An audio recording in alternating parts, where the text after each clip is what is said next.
This feeling of being 15 again, sneaking out to some dubious party. Only this time, I'm not sneaking out, I'm sneaking away. This is my story.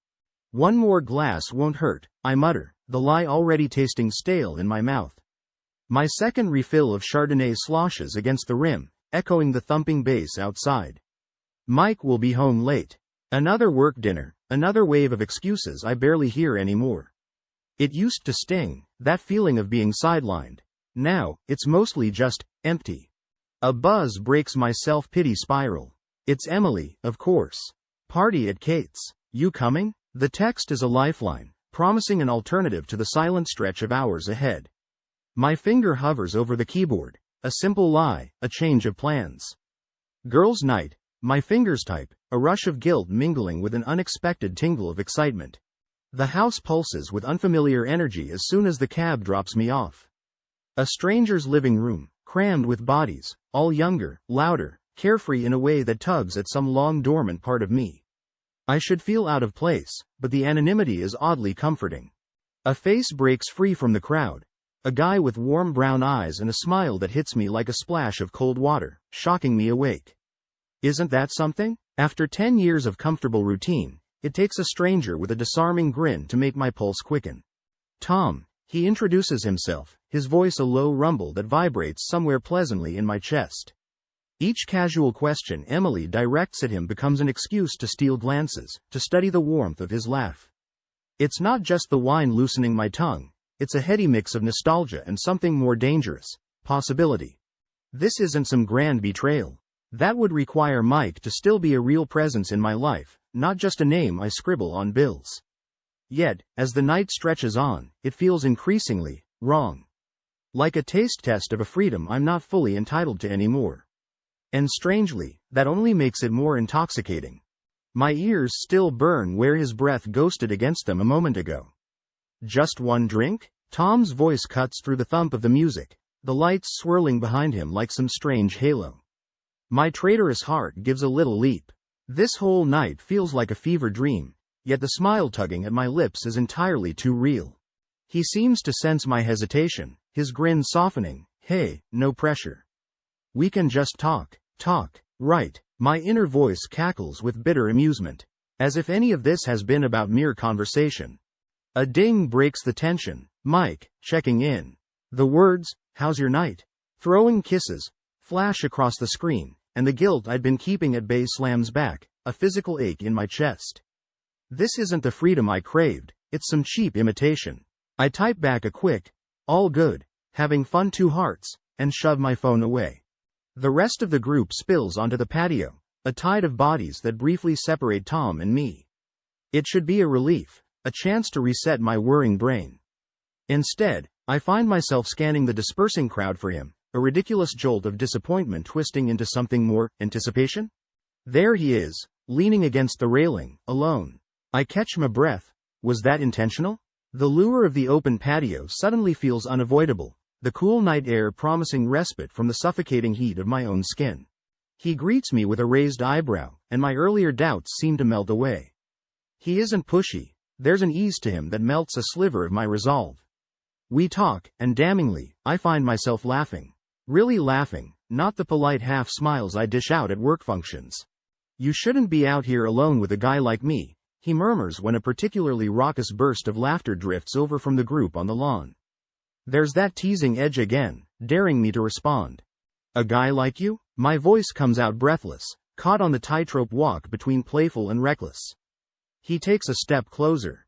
He's close enough to touch, and I know the smart thing, the sane thing, is to walk away, to go find Emily in the crowd.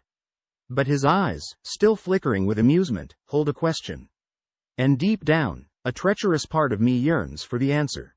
My hand trembles as I fumble for the cab door handle. Rain splatters the window, distorting the streetlights into blurry streaks of color.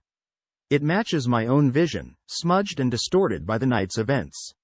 Each jolt of the car sends a surge of nausea through me, a grotesque echo of the heady rush from mere hours earlier. You okay, miss?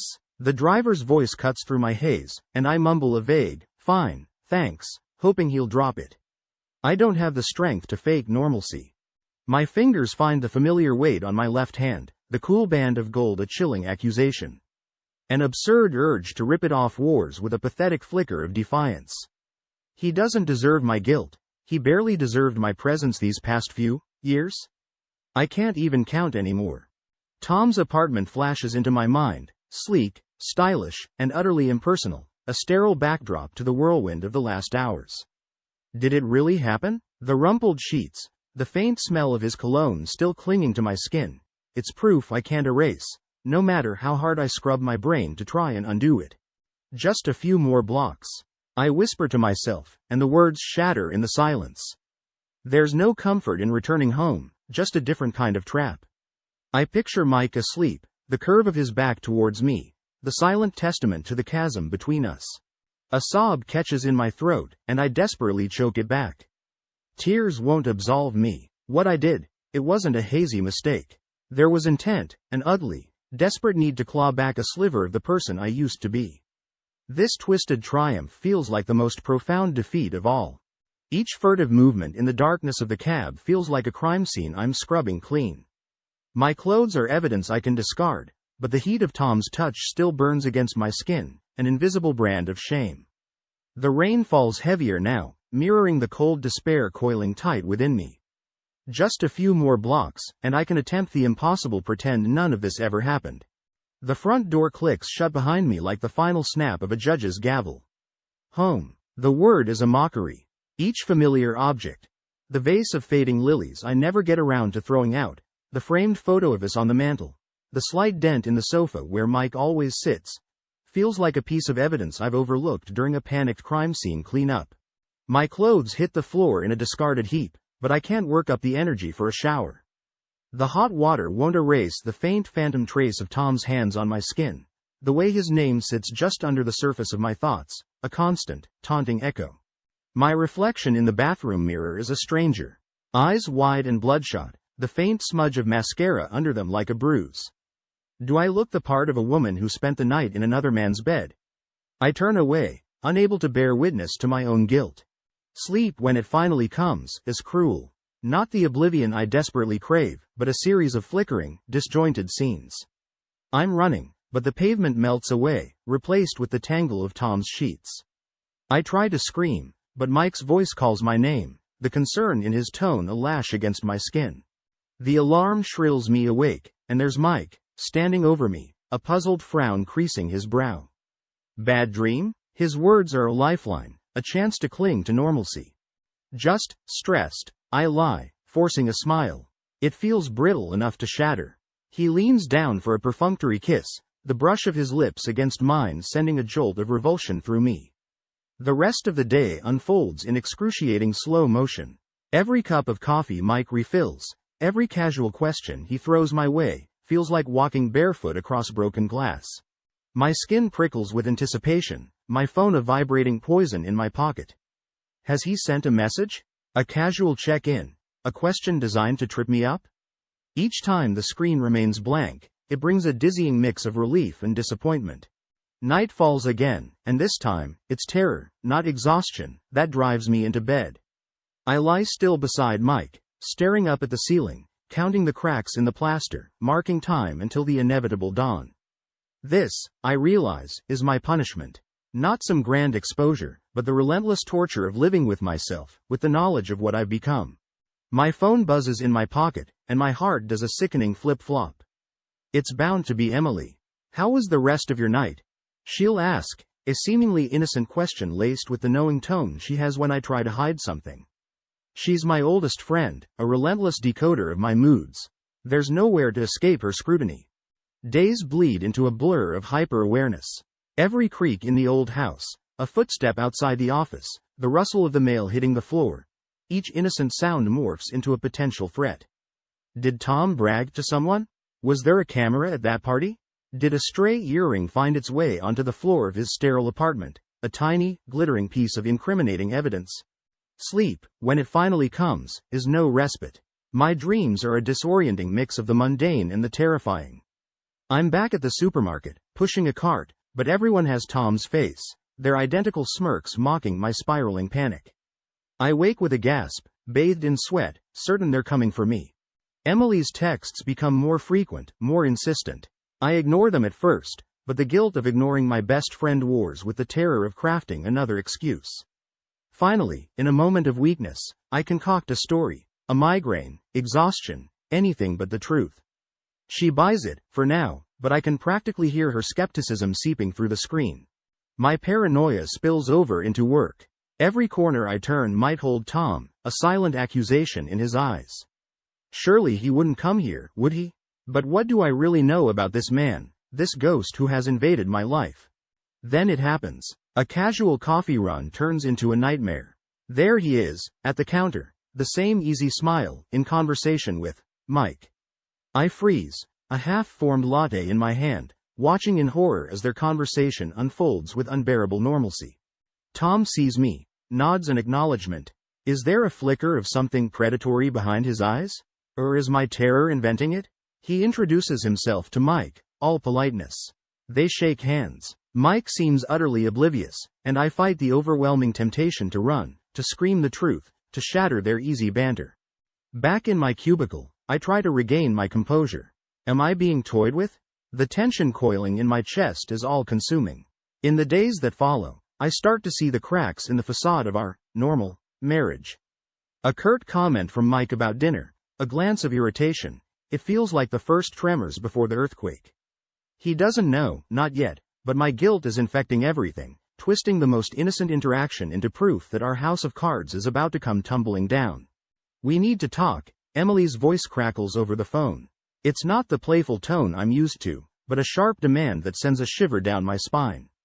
We're meeting for lunch, something we haven't done in weeks. Each minute ticking by feels laden with inevitable doom. The coffee shop is a blur. I see Emily seated by the window, her usually vibrant energy tightly wound. My confession spills out before the waiter has even taken our order. The words, shameful and desperate, hang heavy in the air between us. Emily is, as expected, a hurricane of reactions. Shock, a flash of disgust, and then, I see it, the morbid flicker of excited curiosity.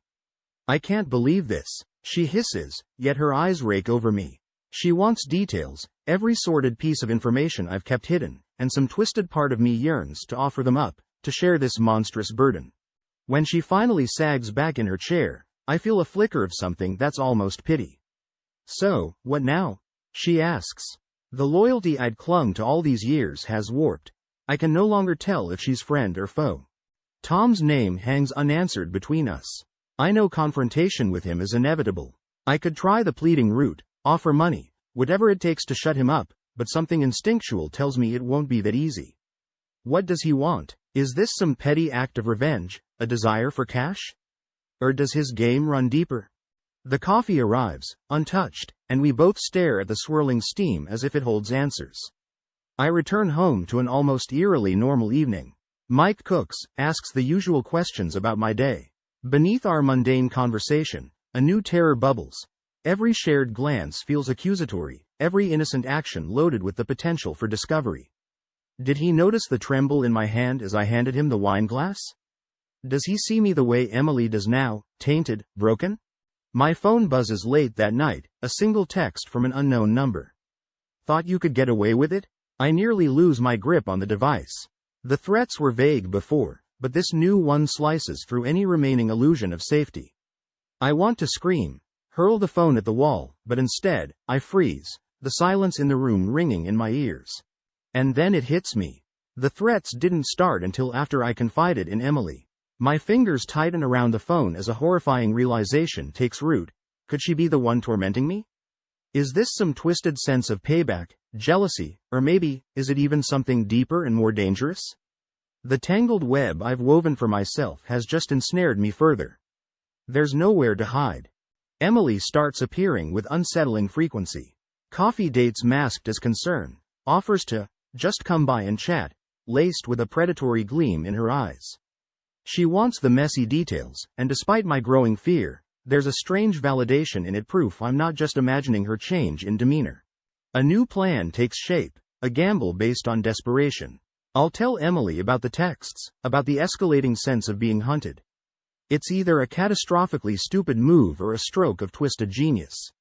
If she's the culprit, She'll slip up, reveal herself. If not, maybe she'll be scared enough to actually help, for once. They're not going to stop, I whisper, feigning terror as we huddle in the back corner of that same coffee shop. Emily's eyes widen, a macabre mix of shock and delight. She presses me for specifics, relishing every agonizing detail. Tom, as if summoned by our conversation, re-enters my life in dramatic fashion. He calls, insistent. We need to meet, finish this. His tone is measured, but there's an undercurrent, the barely veiled threat of someone holding all the cards. I'm trapped in a terrifying game of cat and mouse, but I refuse to play the cowering victim. A surge of desperation-fueled anger fuels me.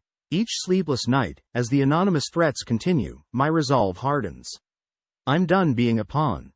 The internet becomes my weapon of choice. I scour social media, news sites, anything that might unearth information about Tom. Who is this stranger who holds my life in his hands? Late into the night, fueled by coffee and a reckless drive to survive, I dig deeper. And then, hidden amidst the detritus of Mike's home office, the discovery hits me like a physical blow.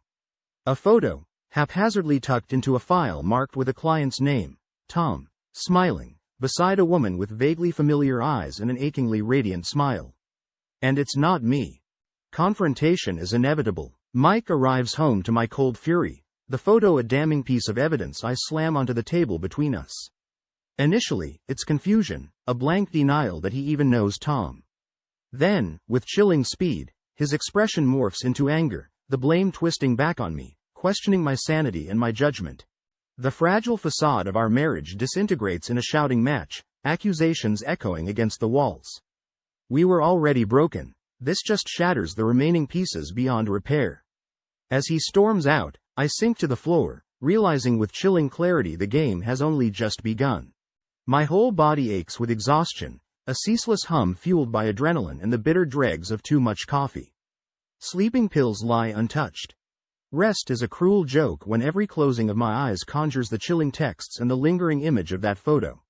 Just when my resolve begins to fray, Emily reappears on the scene.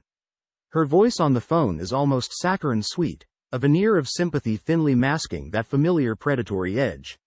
Maybe I can help, she offers, the words dripping with false sincerity. Desperation is a dangerous motivator. Against my better judgment, I listen. Her plan is a twisted gamble. Lure Tom out, force a confrontation. She knows a place, an abandoned warehouse district, just the right mix of isolation and theatrics. I picture him arriving, expecting me, vulnerable and contrite, and finding the tables flipped. Yet, a nagging unease coils in my stomach. Isn't there something too eager in Emily's offer, too much relish in her detailed descriptions of how this ambush will play out? Despite my desperation, a new question starts to form. What if I've stumbled into an even more insidious trap? The warehouse looms at dusk, the rusted metal and shattered windows a grim backdrop for my potential downfall. I pace within the cavernous space, each echoing footstep fueling my paranoia. It should be Tom walking through those broken doors. This was Emily's plan, designed to corner him and wrest the truth from him. A figure finally emerges from the shadows. My heart pounds, the relief of it being Tom morphing instantly into a sickening wave of dread. Because it's not him. It's Mike, and he is not alone. Emily is there, watching me from the shadows, her triumphant smirk tearing through the last tattered remnants of our friendship.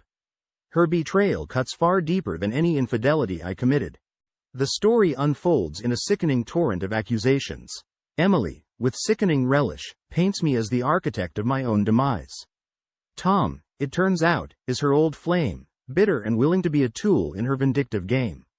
Mike's expression is chilling in its cold fury. He is no longer the hapless husband I once knew, but a stranger fueled by his own twisted need for retribution. And I am the perfect fool, laid bare and vulnerable. Tom's hold over me, the escalating threats, they were orchestrated by the one person I thought was my lifeline. It's not shame I feel anymore, not guilt, but a white-hot rage at being so thoroughly played. Emily steps from the shadows. I always knew you'd screw up eventually, Sarah. Some people just aren't meant for happiness, a wicked smile twisting her lips as my world collapses around me. A primal scream tears itself from my throat. It ricochets off the warehouse walls, a ragged echo of my shattered soul. Emily is the first target of my fury, my nails clawing uselessly against the iron grip Mike has on my arm. I kick out wildly, a desperate animal caught in a steel trap. "Let me go," I shriek. My voice breaks, hoarse and guttural. "You did this. You set me up." Emily merely laughs, the sound a grating echo in the cavernous space. All pretense of concern is gone, replaced by a satisfied predator watching its prey struggle. Tom, ever the opportunist, allows the chaos to unfold. He stands slightly removed, an amused smile on his face as his gaze flickers between Mike's rage-contorted features and my tear-streaked desperation. "You were always so easy, Sarah," Emily purrs. She circles me, each word like a poisoned dart. "So self-absorbed, so blind to anything besides your own pathetic unhappiness. Did Mike ever tell you how I suggested that party? Conveniently forgot to mention his work thing." A chilling realization claws through the haze of my anger. The photo. It wasn't just some other woman. That was Emily, years younger, the triumphant gleam in her eyes disturbingly familiar. My mind races, fragments of conversation falling into a sickening new pattern. Tom wasn't a random fling. He and Mike knew each other. The affair was never the point. It was a tool, a cruel setup designed to make me vulnerable. Mike and Tom finally break apart, locked in a tense standoff. Yet, it's Tom who seems to regain his composure first, a cruel smirk replacing his earlier cockiness. "Always so short-sighted, Mike," he taunts, reaching into his pocket. He produces a USB drive, dangling it like some perverse trophy. "This, my friend, is why our little partnership had to end." Hope flickers dangerously in my chest. The game isn't over. Mike's reaction is instant. He lunges for the device, his controlled fury replaced by desperation. "You don't get to play victim here too, Mike," I spit out. He freezes, his eyes widening in shock. "It's a gamble, a shot in the dark, but I need to know, all those late nights, those deals, they were with her, weren't they? Emily, your secret business partner, the puppet master." The silence stretches, broken only by the ragged sound of our breathing. Then, Mike nods slowly, his confession a silent punch to the gut. He turns to Emily, a chilling new hatred gleaming in his eyes. I see pieces click into place, years of whispered deals, hidden ambition, and my own oblivion to the game being played right under my nose. And now, Tom's oily voice cuts through the tension. "Thanks to our little charade, I get to expose you both. Financial improprieties, blackmail, such a delicious scandal. It'll be the end of your pristine reputation, Mike." My legs give out. I sink to the dusty floor, the weight of the full betrayal washing over me. The fight has left me, replaced by a bone-deep weariness. We were all pawns, mere figures on their twisted chessboard. Our downfall was orchestrated, every move carefully planned, and I was their perfect fool. My world shrinks down to the four walls of our house. It's no longer a sanctuary, but a gilded cage. Mike isn't quite my jailer, but neither is he my husband anymore. An uneasy truce settles between us, shattered only by the thud of a newspaper on the table each morning, the headlines screaming of investigation and scandal. A morbid countdown to Mike's public demise. Tom hovers like a persistent vulture. His visits are a mix of threats and twisted offers. Destroy the flash drive, and a sliver of normalcy might be restored. Or, hand it over and watch Mike's world burn to the ground. Each appearance sends me spiraling further into despair. It's no longer about saving my marriage, it's about sheer survival. Sleep evades me with cruel intent. My dreams are a disorienting mix of Emily's taunting laughter, the cold touch of a cell bar against my skin. Was it my fate, or Mike's? The lines blur, guilt and fear knotting together, a noose around my sanity. The breaking point comes as Tom, emboldened with each of Mike's increasing setbacks, lays his cards on the table. "He's going down, Sarah. The question is, are you going with him?" His hand brushes against mine, a chilling reminder of the night that started it all. Revulsion surges through me, stronger than the fear. "You want the flash drive?" My voice rings out, a brittle note of defiance cutting through the heavy silence. His eyes narrow, interest sharpening his features. It's a desperate gambit, but desperation is all I have left. Later that night, as Mike crashes into a whiskey-induced slumber, I creep into his study. The flash drive is there, a tiny silver rectangle gleaming with obscene promise. My hand trembles violently as I slip it into my pocket. The files are as damning as Tom promised. A labyrinth of financial deceit that stretches back years, long before I disrupted their carefully crafted world. When Tom returns the next day, it's not with a threat, but an offer of a chilling alliance. I'm not with Mike and Emily, he purrs. I've been investigating their shady operation for months. You didn't ruin anything, Sarah. You were bait. The realization turns the key in the lock of my anger. This was never about infidelity. It was always about money, and I was the perfect, unsuspecting scapegoat. Confronting Mike is an act of raw self-preservation. I slam the flash drive onto the kitchen table, spilling the ugliness between us like so much poison. Lies crumble into desperation, his carefully constructed facade collapsing under the weight of his crimes. It all ends in a flurry of sirens and police lights. I stand on the porch, hands shaking, as they lead Mike away. The world spins, nausea roiling in my gut. This isn't the freedom I craved, but a brutal end to a story built on deception, from its very foundation. The price for my transgression is far steeper than I ever imagined. The destruction of everything I thought I knew, everything I thought